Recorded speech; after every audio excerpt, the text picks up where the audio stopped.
변화와 혁신의 리더십, 변화의 단계와 리더십 4, 제13주차.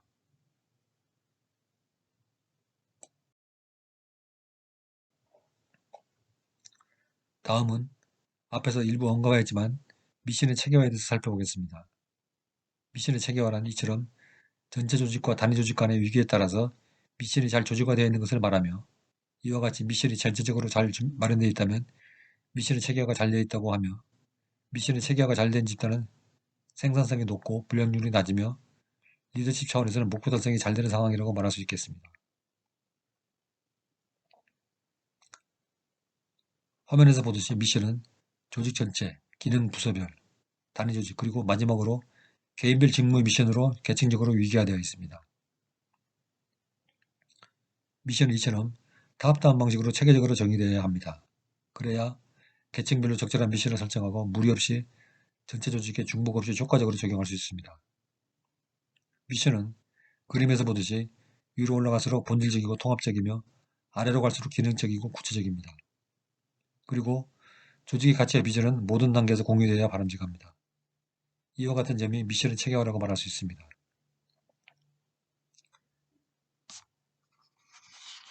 시스템을 잘 작동시키기 위해서는 먼저 목적이 명확하게 정해지지 않으면 안됩니다.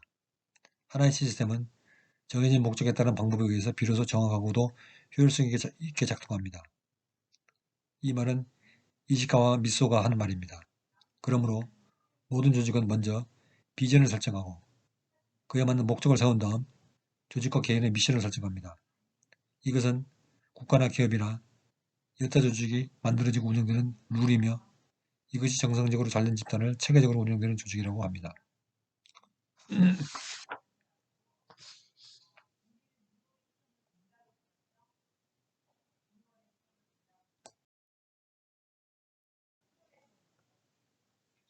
다음은 미션의 기능을 알아보겠습니다. 미션은 대내적 및 대외적인 두 가지 기능이 있습니다. 먼저 대내적 기능을 살펴보면 미션은 모두 의사결정이나 평가 기준이며 조직력 집중의 구심점이며 조직 시스템의 기준점입니다. 그러므로 예를 들면 회사가 미래 투자를 결정하거나 부서나 개인의 성과급을 측정하거나 직원의 인사 배치 및 관리, 부서 확장과 폐지 등을 결정하는 모든 기준이 됩니다. 미션의 대외적 기능은 고객의 이해와 동의를 이끌어내고 고객의 지지를 받게 하고 새로운 사업 방향을 제시하는 것과 같은 기능을 말합니다. 예를 들어 어느 기업이 초과 이윤을 사회복지사업에 투자하라고 할 경우 고객의 설문조사를 통해서 기업의 생산물과 연관성이 있는 고미술품을 수집해서 관리하고 전시하는 박물관을 설립해서 지역사회 문화 보존에 기여하고 시민들의 정서를 함양하는 데 기여하도록 하는 사례와 같은 것을 말합니다. 미션은 이처럼 대내적인 기능을 가지는데, 이를 통해서 조직이 내부와 외부 세계 간 소통하고 열린 경영을 함으로써 고객에게 투명하고 신뢰성 있는 경영 신호를 발하여 투자자나 주주에게는 예측 가능한 기대 이익, 소비자에게는 믿고 쓸 수 있는 제품, 이를 바탕으로 한 경영진에게는 변화 혁신을 통한 미래 성장, 직원에게는 안정적인 운영에 따른 안정성을 줄 수 있게 됩니다. 또한 대내적인 기능은 조직에 대해서 안정적이고 상상성이 있는 균형감을 주어 조직의 미래를 향한 발전에 자신감을 줄 수 있습니다. 그러나 반대로 이런 미션이 대내적으로 체계화되어 있지 않으면 그 회사는 두서가 없고 방향도 없고 책임의식도 약하고 미래 발전에 수익의 기대도 막연하며 안정적인 경영을 기대하기 어려울 것입니다.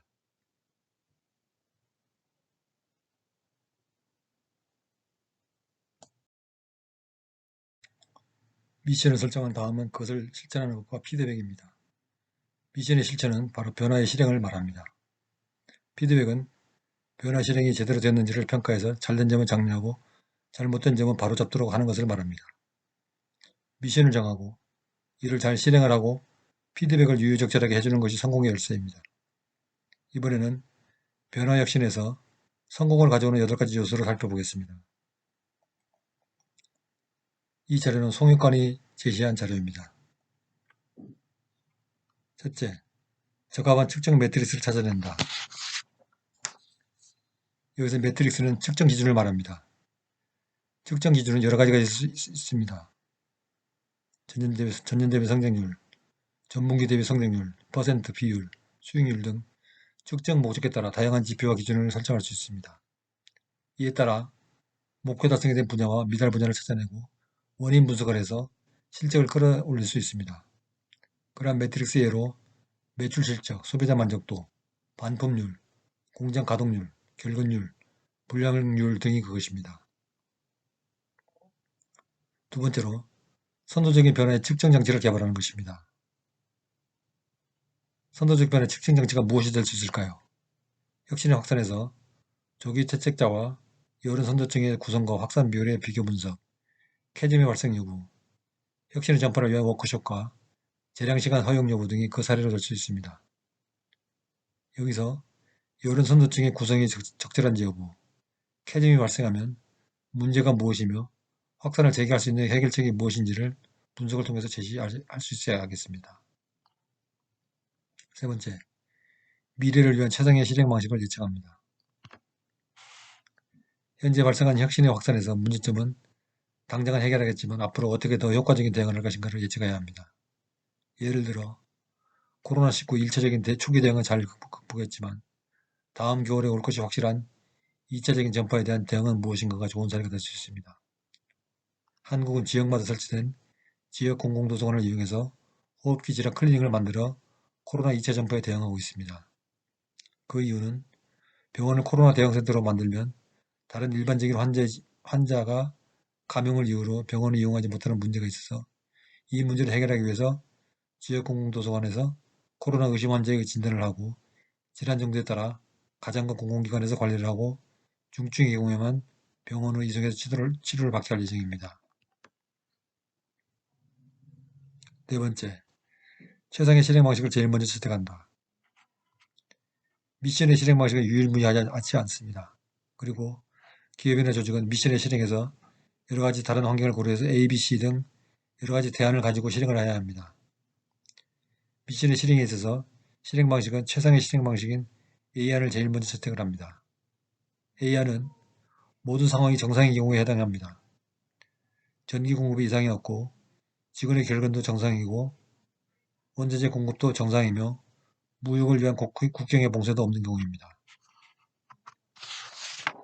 그러나 긴급 시에는 전기 공급이 안 될 수 있으며 공정 가동이 곤란한 경우 또는 인플루엔자로 인해서 직원이 대량 결근한 경우 원자재 공급이 부족한 경우 전쟁으로 인한 국경이 봉쇄되어서 무역 항로가 단절된 경우 등 문제가 발생할 수 있습니다. 이 경우 각각의 상황에 대비해서 마련한 플랜 B를 가동해서 임무를 수행해야 합니다. 변화와 혁신을 위한 미션의 실행에서도 차질이 생기면 즉시 가동해서 정상으로 돌릴 수 있는 플랜 B, C의 준비가 필수 불가결합니다. 사내의 혁신을 위해서 비전을 공포했는데 직원들의 태도나 일상에 변화가 없다면 플랜 B를 가동해야 되죠. 예를 들어서 워크숍을 열어서 공감을 줄 수 있는 역할 연기나 사례 발표를 통해서 공감을 공유하는 행사를 하는 것도 그 대안의 여러 방법일 수 있습니다. 다음으로 이상적인 것을 파악한다는 것입니다. 기업이나 조직이 혁신을 마련하고 미션을 설정해서 실천하는 경우 어떻게 하는 것이 가장 이상적인가를 파악하는 것입니다. 그리고 자신이 실천하는 수준이 어느 정도인지를 판단하는 것도 바람직합니다. 예를 들어 코로나19 관리에서 한국은 세계 최정상의 관리를 하고 있는데 프랑스나 영국은 한국의 코로나19 관리를 이상적인 수준으로 바라보고 자신들의 수준을 평가합니다. 마찬가지로 한 조직이 혁신을 실천하면서 미션을 실행하는 방식이나 진척도가 어느 수준이 가장 이상적이고 그것에 도달하려면 어떤 실천 방식을 택해야 하는지 지금 자신의 수준은 어느 정도인지를 파악해서 이상적 수준에 도달하려면 어느 정도 투자를 해야 하는지를 파악하는 것이 중요합니다. 이상적인 수준을 설정하면 현재 혁신 추진 주체가 극복해야 할 도전 과제가 무엇인지 명확하게 파악하고 해결책을 강구하기에 유익합니다.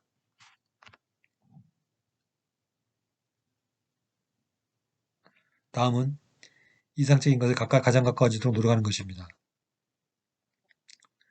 이상적인 실천 수준을 설정한 후에는 이상적인 수준에 가장 가까워지도록 노력해야 합니다. 미션을 실행해서 가장 중요한 것은 그것을 실행하되 현지 자원을 활용해서 가장 이상적인 것에 최대한 가까워지도록 노력하는 것입니다. 미션을 실천하되 이상적인 것에 가까워지도록 노력하는 것이야말로 가장 효율이 높고 가장 질적 수준이 높은 결과를 가져오는 것이므로 이런 방식은 당연한 일입니다. 다음은 뛰어난 팀을 구성하는 것입니다. 가치와 비전을 공유한 팀이 리더를 중심으로 팀워크를 강화하고 멤버십을 정립하며 미션 중심의 개인들이 공동의 목표를 위해서 협력하면 뛰어난 팀이 될 수 있습니다. 현재 성과에 완주하지 않습니다. 변화와 혁신을 통한 사회나 기업에 가져온 최초의 변화는 혁신가나 혁신적 리더가 희망한 것입니다. 그러나 그 성과가 더욱 확산되고 일상화되어서 재동결을 하기 위해서는 현재 성과를 기본으로 해서 더욱 세련되고 만족스러운 성과가 나오고 그러한 성과 중 최적의 성과물이 확산되고 완전히 포화되어 일상화되어야 하나 되어서 하나의 변화 사이클이 완성되는 것입니다. 그러므로 혁신에서 성과가 도출되었다고 하여 만족하지 않고 그것이 일상화되는 수준까지 발전시키도록 현재 성과에 안주하지 말아야 합니다.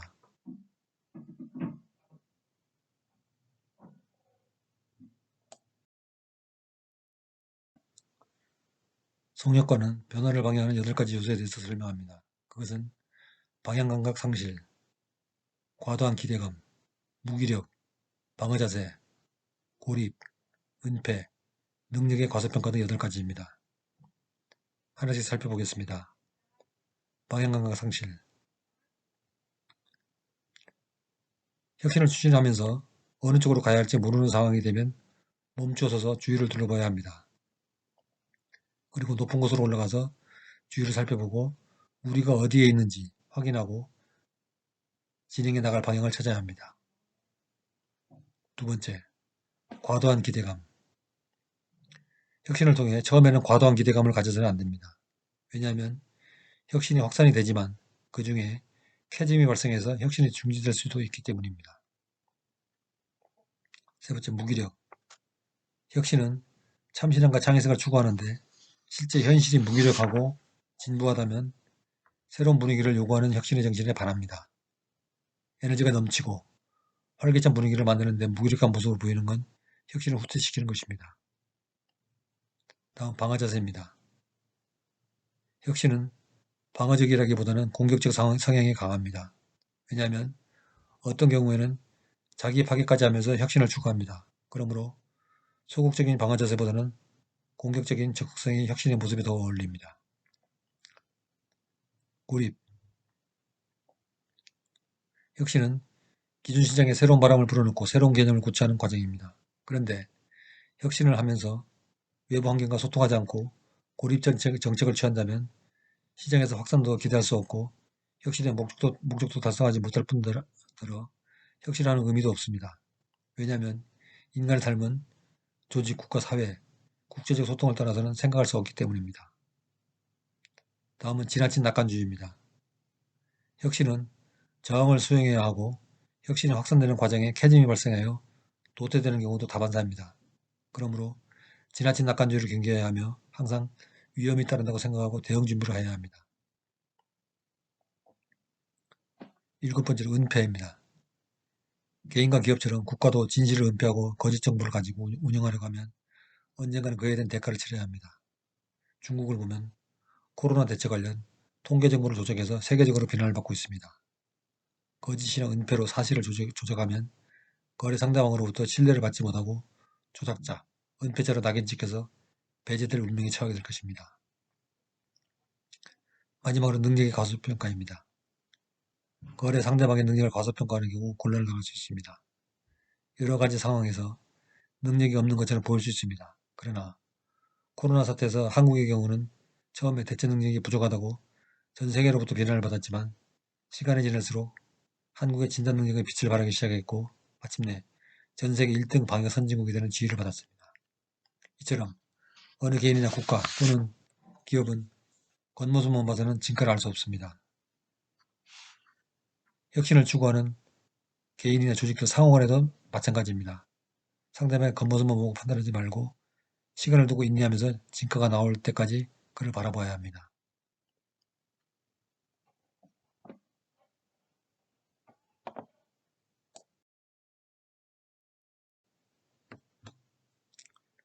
다음은 강진구가 말한 변화관리 핵심 포인트, 실행 포인트에 대해서 말씀드리겠습니다. 첫째, 과거 관행과의 단호한 결렬입니다. 둘째, 위기의식의 전략적 활용입니다. 셋째, 눈에 보이지 않는 변화에 주목해야 한다는 점입니다. 넷째, 저항과의 싸움입니다. 다섯째, 과감한 행동과 함께 진화론적 적응이 중요하다는 점입니다. 이 5가지 중 두 번째 위기의식의 전략적 활용에 대해서 말씀드리겠습니다.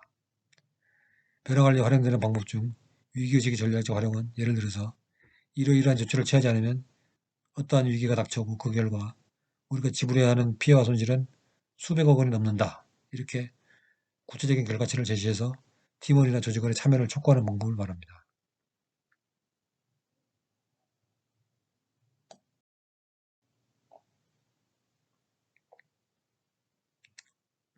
다음은 변화와 혁신의 내적 리더십에 대해서 말씀드리겠습니다.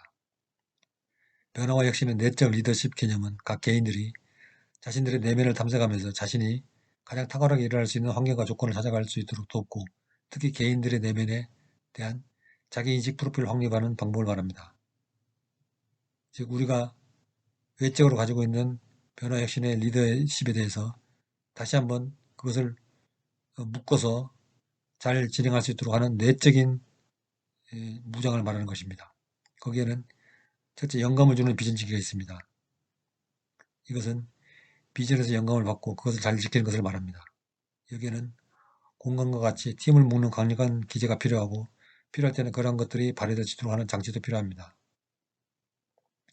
두 번째는 분석적 전략적입니다. 이것은 환경을 분석하기 위한 기법인데 예를 들어서 브레인스토밍, 스워트 분석 방법, 델파이 등 필요한 경우에는 언제나 적합한 방법을 동원해서 분석에 들어가고 분석에 따라서 대응할 준비를 하는 것을 말합니다. 셋째로 정서적 친밀직입니다. 이것은 정서적인 친밀감을 항상 유지한다는 것은 유연함과 인본주의적 바탕에서 조직원이 교감하면서 혁신을 만들어 나가야 한다는 것을 의미합니다. 너무 기계적으로 군대식으로 하면 혁신에서 역효과를 가져올 수 있습니다. 마지막으로 실천적 실행지기입니다. 실천적 실행지기는 바로 미션 중심의 활동을 해나가는 것을 말합니다. 미션이 설정되어 있어도 그것이 실천되지 않으면 혁신도 안 되고 그것을 위한 리더십도 효과적이지 않을 것입니다. 여기서 직이라고 하는 것은 그것을 지키는 사람이란 말뜻이며 여기서 속뜻은 리더나 팀원의 리더십을 잘 해나갈 수 있도록 지켜주는 나 안에 다른 나인 존재를 의미합니다. 내적 리더십은 달리 말하면 메타인지적 리더십과 결국 같은 의미라고 할 수 있습니다. 왜냐하면 자기 자신을 세팅하고 감독하기 때문입니다.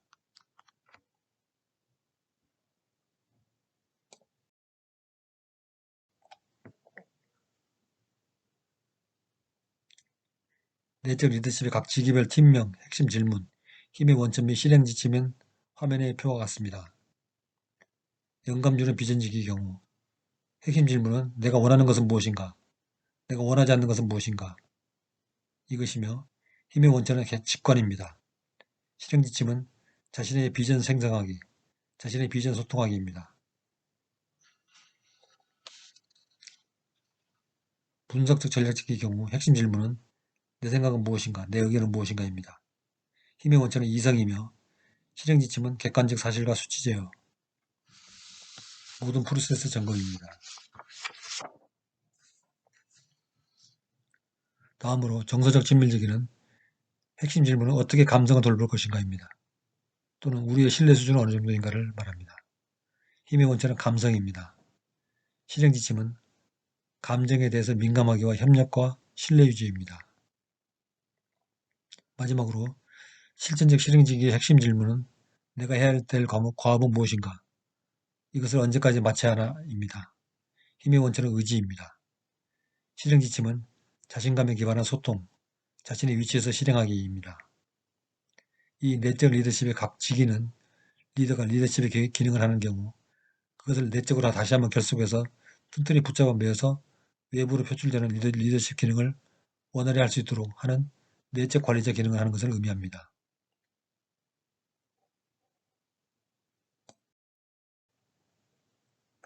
다음은 문제 은행을 살펴보겠습니다. 1번. 다음 중 미션 중심 생활에는 특징이 아닌 것은 1. 유연성이 있고 자발적이다. 2. 타인들과 풍부하고 보람있는 관계를 맺는다. 3. 시너지적이다. 4. 특별한 성과를 이루는 것과는 관계가 없다. 정답은 4번이죠. 특별한 성과를 이루는 것과 관계가 매우 깊죠. 문제는 2번. 미션의 체계화와 관계가 먼 것은 1번. 위로 갈수록 본질적 통합적, 아래로 갈수록 기능적 구체적이다. 2번. 조직의 가치와 비전은 모든 단계에서 공유되어야 바람직하다. 3번. 시스템의 원활한 작동을 위해서 먼저 목적이 명확히 정의되어야 한다. 4번. 미션의 체계화는 시스템적으로 체계화가 되어서는 안 된다. 여기서는 당연히 4번이 정답이죠. 미션의 체계화는 시스템적으로 체계화가 되어야 하겠죠. 문제는 3번. 미션의 기능과 거리가 먼 설명은 1번. 대내적으로는 모든 의사결정의 기준. 2번. 대내적으로는 조직력 집중의 구심점. 3번. 대외적으로는 고객의 이해와 동의를 이끌어낸. 4번. 대외적으로는 모든 평가의 기준. 여기서는 4번이 정답이죠. 왜냐하면 대내적으로 모든 평가의 기준이 되는 것이지 대외적으로 모든 평가의 기준이 되는 것은 아니죠. 그래서 정답은 4번. 문제는 4번. 변화를 방해하는 요소라고 볼 수 없는 것은 1번. 변화에 대한 공격적인 자세. 2번. 과도한 기대감. 3번. 지나친 낙관주의. 4번. 능력의 과소평가. 여기서 정답은 1번이 되겠죠. 왜냐하면 변화에 대한 공격적인 자세는 오히려 긍정적으로 받아들일 수 있는 자세죠. 즉 변화에 대해서 공격적인 자세라는 것은 아주 공격적으로 열심히 그 변화에 대해서 적응을 하고 대응을 하고 받아들이는 것을 말하는 것이기 때문에 1번이 정답이 되겠습니다. 문제은행 5번입니다. 문제은행 5번은 주관식인데 아주 중요한 문제입니다. 잘 숙지해 주시기 바랍니다. 문제 5번. 미션 중심의 생활인의 특징을 3가지 이상 기술하시오. 앞서 배운 파워포인트에서 찾아보시기 바랍니다. 이 문제는 중요하니 반드시 숙지하시기 바랍니다.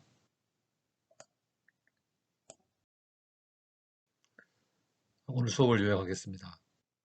오늘 수업은 변화의 단계와 리더십이라는 주제를 가지고 학습을 했습니다. 그 중에서 세 가지를 가지고 학습하였는데, 첫째, 변화의 설계 단계에 대해서 학습하였습니다.